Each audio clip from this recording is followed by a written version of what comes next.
वर्ध्यामध्ये शेतकऱ्यांच्या प्रश्नाला घेऊन काँग्रेस आक्रमक झाली आहे। काँग्रेसच्या शेतकऱ्यांच्या कर्जमाफीवरून आंदोलन सुरू आहे। जिल्हा काँग्रेस कमिटीच्या वतीने वर्ध्यामध्ये धरणे आंदोलन पुकारण्यात आलं, तर गांधी पुतळ्याजवळ काँग्रेस कार्यकर्त्यांनी जोरदार घोषणाबाजी केली। संपूर्ण कर्जमाफी करावी, शेतकऱ्यांना जीएसटी मधून सूट देण्याच्या मागणीसह विविध मागण्यांसाठी हे आंदोलन करण्यात आलं। शेतकऱ्यांना पूर्ण कर्जमाफी देण्याबाबत आम्ही सर्व इथे जमलो आहोत। आम्ही जिल्हाधिकाऱ्यांना निवेदन देणार आहोत।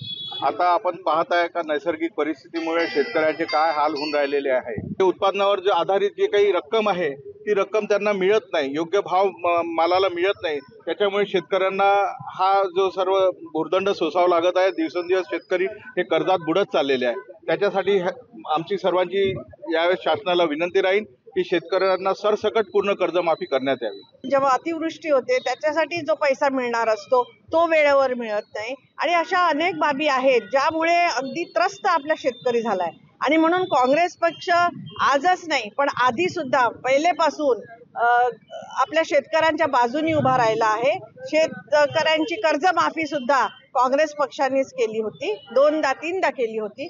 आणि म्हणून अशा सगळ्या बाबींना आम्ही काँग्रेस पक्ष म्हणून परत एकदा या बहिऱ्या सरकारच्या कानावर घालायचा प्रयत्न करतोय की आजचा जो आपला शेतकरी आहे, जो आपल्या सगळ्यांचा अन्नदाता आहे, त्याच्या मागण्या त्यांनी पूर्ण करायला पाहिजे आणि त्यांच्या झोपेतून त्यांनी जागं व्हायला पाहिजे।